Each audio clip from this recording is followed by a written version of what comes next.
This call is now being recorded. Assalamualaikum warahmatullahi wabarakatuh. Waalaikumsalam warahmatullahi wabarakatuh. Selamat pagi semuanya anak-anakku. Pagi Pak, Bagaimana kabarnya hari ini? sehat Alhamdulillah. Oke, pada pagi hari ini marilah kita mulai pembelajaran kita dengan membaca basmalah bersama-sama.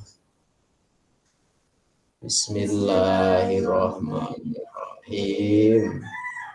Oke, ada yang tidak masuk hari ini? Ada Pak. Siapa yang tidak masuk?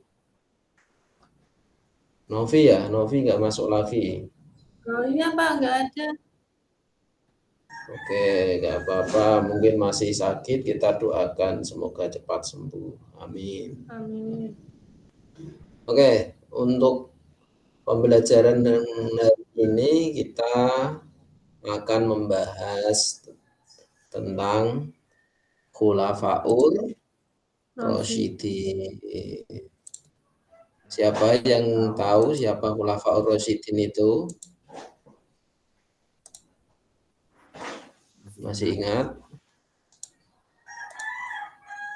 Siapa nama Khulafaur Rasyidin? Ayo diingat-ingat. Abu Bakar, Nah, Abu Umar, Bakar, Ali, Utsman, Ali. Oke. Pada pagi hari ini tujuan pembelajaran kita adalah pertama kita bisa menunjukkan sikap terbuka dalam menerima pendapat orang lain dan sikap demokratis dalam bermusyawarah sebagaimana yang ditunjukkan oleh para khalifah atau khulafaur Rasyidin. Dan juga kita bisa menelaah dan mengaitkan proses pemilihan Khalifah Rasyidin dengan proses pemilihan kepala desa, bupati, gubernur, DPR, dan presiden. Selanjutnya kita juga bisa mengabstraksi, mendesain konsep proses pemilihan Khulafaur Rasyidin dan dibandingkan dengan proses pemilihan kepala daerah di sekitar kita. Coba kalian amati gambar ini. Yang berapa ini? pemilu Pak. Ya, betul sekali. Ini adalah gambar pemilu. Nah, pemilu ini adalah juga sebuah proses untuk menentukan seorang pemimpin. Jadi, pemilu ini untuk mencari pemimpin yang terbaik. Makanya dulu pada masa Khulafaur Rasyidin ini juga ada namanya proses pemilihan seorang pemimpin agar mendapat, karena pemimpin itu adalah seorang yang bertanggung jawab akan masyarakatnya atau rakyatnya.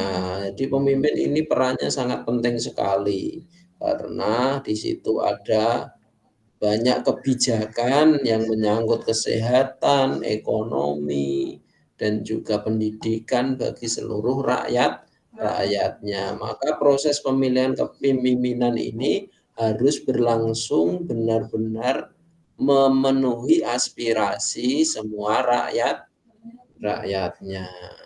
Nah, pembelajaran kita pada pagi hari ini menekankan bagaimana proses pemilihan Khulafaur Rasyidin. Agar kita nanti bisa belajar, oh ternyata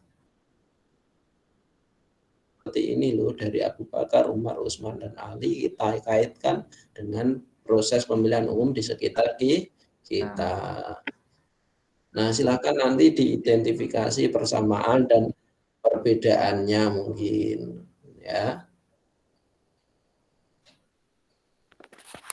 Oke, silakan diidentifikasi. Oke. Setelah kalian berhasil mengidentifikasi permasalahan-permasalahan yang timbul, atau apa yang ada di benak kalian, kita akan menyaksikan, mengamati sebuah video tentang sekilas tentang garis besar proses pemilihan Khulafaur Rasyidin. Sudah kelihatan di layar kalian videonya ya? Ya. Nah, ini adalah proses pemilihan. Oke.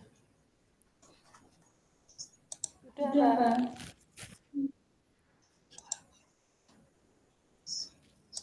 Nah, proses pemilihan Khulafaur Rasyidin mulai dari Abu Bakar, Umar, Utsman, dan Ali.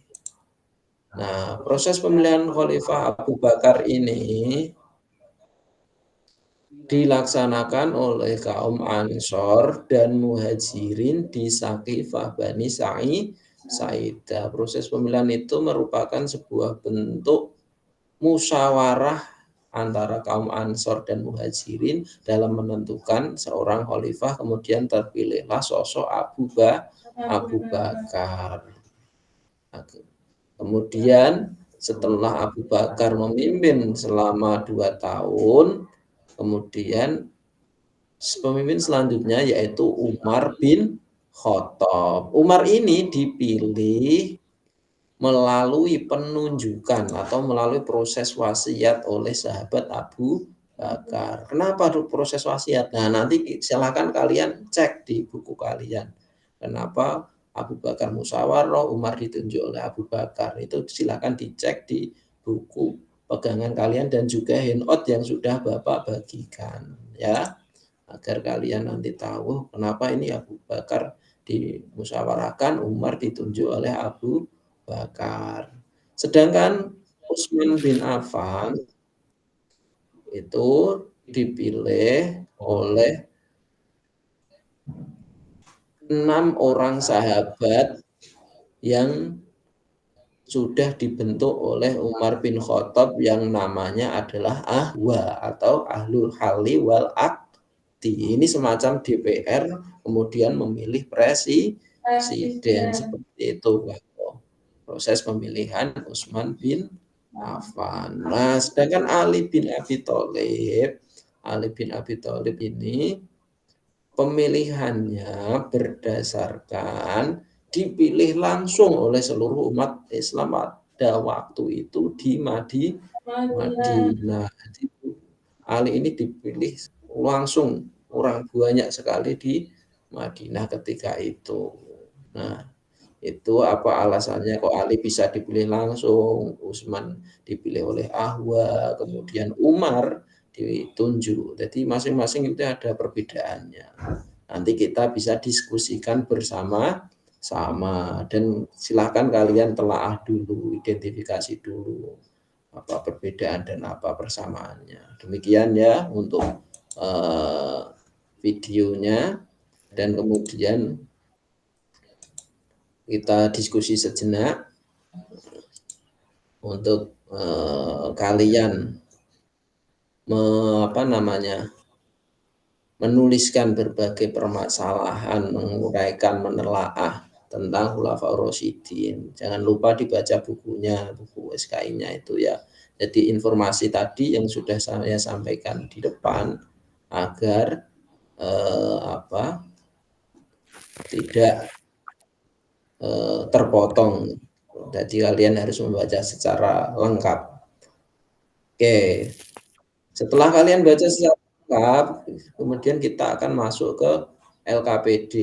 Nah, ini LKPD-nya adalah untuk mengukur sejauh mana kemampuan kalian dalam memahami atau menguasai materi tentang Khulafaur Rasyidin. Nanti saya akan share ini LKPD-nya. Silahkan ditulis nama, kelas, nomor absen. Nah, ini ada petunjuknya. Soal berbentuk urean dan juga pilihan ganda. Nah, setelah selesai LKPD, nanti kita pada tahap kesimpulan, dan di dalam kesimpulan itu kita bersama-sama akan membahas perbandingan antara proses pemilihan Khulafaur Rasyidin dengan proses pemilihan kepala pemimpin atau pemilihan umum di daerah kalian masing-masing, dari Pilkades, Pilgub. Nah, itu ada persamaan dan perbedaannya apa enggak sih? Gitu. Oke, setelah itu, setelah kita selesai, kemudian kemudian kalian akan saya arahkan untuk mengabstraksi atau mendesain peta konsep tentang proses pemilihan Khulafaur Rasyidin. Dan juga dihubungkan dengan proses pemilihan kepala daerah di sekitar kalian. Demikian ya yang dapat saya sampaikan pada pertemuan pada pagi hari ini. Semoga bermanfaat bagi kita semua. Kesimpulannya adalah bagaimana kita memahami proses pemilihan Khulafaur Rasyidin masa awal generasi Islam yang menjadi contoh bagi proses-proses pemilihan kepala pemimpin atau kepala daerah, Pilkades dan yang lain sebagainya di kehidupan kita ini. Terima kasih. Demikian, apabila ada salah kata mohon maaf sebesar-besarnya. Wassalamualaikum warahmatullahi wabarakatuh. Waalaikumsalam warahmatullahi wabarakatuh.